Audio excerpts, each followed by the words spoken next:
That morning, David was talking with his friend. He shared that his only daughter, Lily, was about to graduate from college, and he had been invited to her graduation ceremony. The problem was, attending meant he would inevitably run into his ex-wife, Georgia. Ever since their divorce, their relationship had been far from friendly. At the same time, Georgia was venting to her own friend about the exact same issue. If it were not for Lily, she had no desire to ever see her ex-husband again. The next day, David called Lily and asked her to arrange the seating at the graduation, so his seat would be far away from Georgia's. Lily calmly reassured him that everything had already been taken care of. Not long after that, Georgia called Lily and made the same request. Wanting to keep both parents happy, Lily promised that at the ceremony, the two of them would not run into each other at all. But reality had other plans. When the graduation began, David and Georgia ended up sitting right next to each other, and neither of them looked pleased. Excuse me. Take a picture. You take the picture. I'm in the moment. Why do you need a picture? Love you. Love you more. So proud. Prouder. Couldn't be more proud. Bursting. The following day, David and Georgia drove Lily and her friend, Ren, to the airport. Lily was heading off on a 3-month vacation to Bali to celebrate her graduation. What began as a simple graduation trip would soon change all of their lives. This is Ticket to Paradise. Day by day, Lily enjoyed the beauty of the island, until one afternoon she and Ren got so caught up swimming that they missed their travel boat. In the middle of their panic, a local young man who happened to be passing by offered them a ride. His name was Gayday. The moment Lily saw him, she was instantly captivated, to the point of nearly forgetting about her friend. That evening, as a thank you, Lily and Ren invited Gayday out to a bar. From the very first moment, Lily was clearly interested, and she kept trying to get closer to him. During their conversation, she learned that Gayday worked as a seaweed farmer. Caught up in the mood, Lily impulsively kissed him. The next morning, Lily woke up at Gayday's house. As she wandered around, she watched him harvesting seaweed and felt herself falling for him even more. Gayday gently showed her how to do it herself, and in that quiet moment, Lily smiled with pure happiness. She never imagined that this vacation would lead her to someone she truly cared about. 37 days later, back in the United States, Georgia was at work when David called her. He asked whether she had read the email Lily had sent. Confused, Georgia checked her inbox and froze in shock. Lily had written to say that she was getting engaged to Gayday the next day and would soon be married. The very next day, Georgia decided to fly to Bali. To her annoyance, she discovered David was on the same flight and seated right beside her, even though neither of them had planned it. They both asked the flight attendant to move their seats, but the plane was fully booked. Luckily, the passenger next to Georgia agreed to switch seats. Before takeoff, Georgia's boyfriend Paul came to see her off. Watching the affection between them, David felt a surge of jealousy, though he tried hard not to show it. Once they arrived in Bali, David and Georgia discussed their real purpose for coming.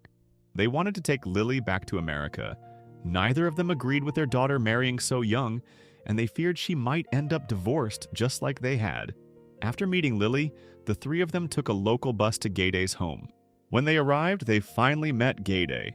At his home, his entire extended family was busy preparing for the engagement ceremony scheduled for later that day. David then asked to speak with Gayday privately outside. Without wasting time, David told him to think very carefully about this marriage. Speaking as one man to another, David was convinced that 5 years from now, Gayday would grow tired and end up divorced, just like he had. Hearing this, Gayday fell silent. That afternoon, the engagement ceremony began. Gayday's father explained that the wedding would take place 4 days later, following traditional Balinese customs. Instead of listening, David and Georgia were too busy discussing ways to stop their daughter's wedding. Later that evening, at the resort hotel, they asked the receptionist to place their rooms as far apart as possible. Unfortunately, with all rooms fully booked, the receptionist had no choice but to give them adjacent rooms. That night, David went to the bar. While he was lost in thought, Ren joined him. They talked at length about Lily's childhood, and during the conversation, the topic of David's divorce came up. With a heavy heart, David shared how he and Georgia had both been exhausted from work, and even small problems often turned into major arguments. Hoping to fix things, David once decided to build Georgia her dream house by a lake, believing that moving there would heal their relationship. But just months later, right after the house was finished, he received news that it had burned down. From that moment on, their relationship only grew more distant, until they eventually divorced. Deep down, David still loved Georgia very much. The next afternoon, David met with Georgia and explained that during the ring exchange ceremony, Lily and Gayday would be using special rings required by Balinese tradition. If those rings went missing before the ceremony, the wedding would have to be postponed, giving them more time to figure out their next move. David also revealed that the rings were currently being kept by Gayday's young niece. Since David had already gathered the information, it was now Georgia's turn to retrieve the rings. Georgia approached Gayday's niece while the child was busy playing and distracted her with a simple magic trick. You're gonna take it and peel it. That's how it's done. Later that day, when Gayday went to retrieve the rings, everyone realized they were missing. Amid the confusion, Gayday noticed the suspicious expressions on David and Georgia's faces and became convinced that they were the ones who had taken them. That evening, Gayday invited David to go shopping at the market. There, Gayday made it clear that he already knew David's plan.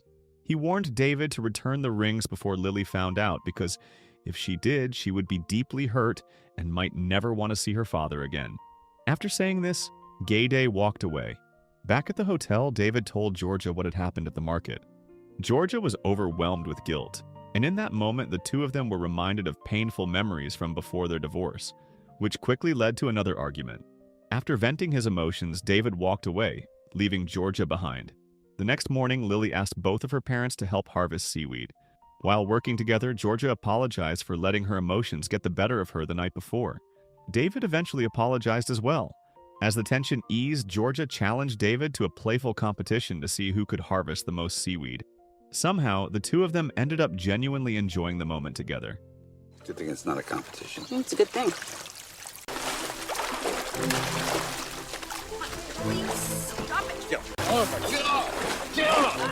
That afternoon, after buying new rings, the ring exchange ceremony finally took place.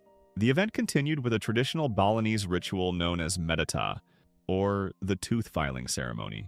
Later that night, Lily invited Gayday and both of her parents to spend time together so they could grow closer. She suggested a drinking game where the loser had to drink the most. Everyone ended up having a great time, and somehow Georgia and David looked genuinely happy together.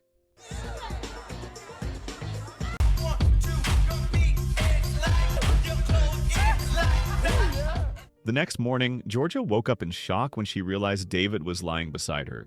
They had been so drunk the night before that they unknowingly fell asleep in the same bed.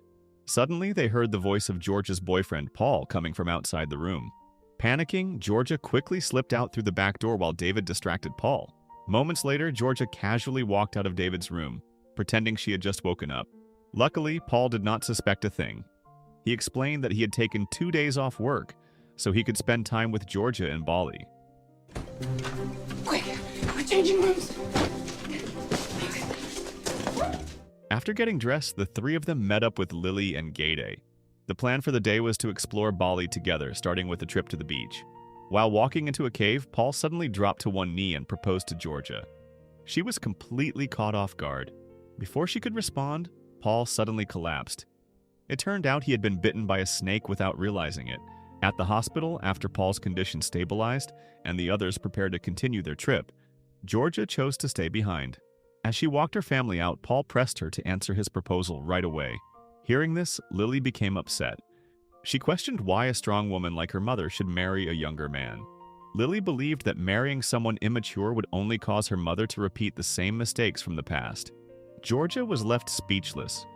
Meanwhile, David, Lily, and Gayday continued their journey to a seaside cliff near the forest. Along the way, David tried to comfort Lily, who was still disappointed. He reassured her that whatever decision Georgia made, it would be something she had carefully thought through, so Lily did not need to worry. At the same time, Georgia felt increasingly uneasy. It was the first time she had ever heard Lily speak to her that way. Not wanting the situation to worsen, Georgia decided to follow her daughter. At the top of the cliff, Georgia apologized as soon as they met, and the tension slowly faded. But while taking in the view, they noticed Gayday's boat drifting away with the waves. The four of them could only accept what had happened. Gayday explained that no tourists came to the area at that time of day, so the only way back was to wait until a tourist boat arrived the next morning. With no other option, they split up tasks. Lily and Georgia prepared a fire while David and Gayday searched for food.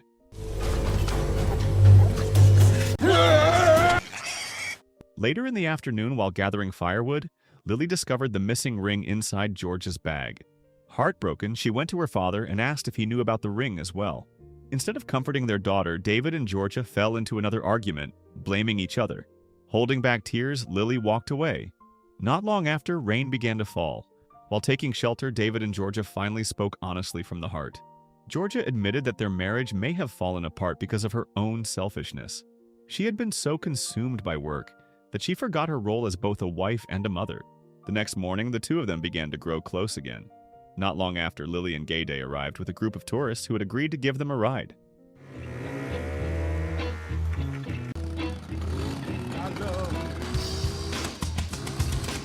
When they reached the hotel, Paul, now fully recovered, was there to greet them.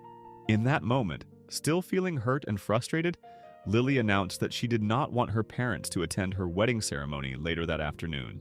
Hearing those words from their beloved daughter, David and Georgia were left in stunned silence. That afternoon, while Ren was helping Lily get ready, Georgia came to see her. After Ren stepped out, Georgia apologized and explained that her attempt to stop the wedding came from fear. She did not want Lily to marry too young and end up experiencing the same pain she once felt with David. After everything that had happened the night before, Georgia finally realized that everyone has their own love story, and she had no right to stand in the way of her daughter's happiness. Touched by her mother's honesty, Lily forgave her, and the two of them made peace. Later that day, the wedding ceremony began, and the atmosphere was filled with joy. In the middle of the ceremony, Gay Day paused and made it clear that he did not want to continue without David's blessing. David was deeply moved. With a sincere heart, he gave his full blessing for Gay Day to marry his daughter. With that approval, the ceremony continued and was completed beautifully. After the wedding, Georgia shared with David that she still had not answered Paul's proposal.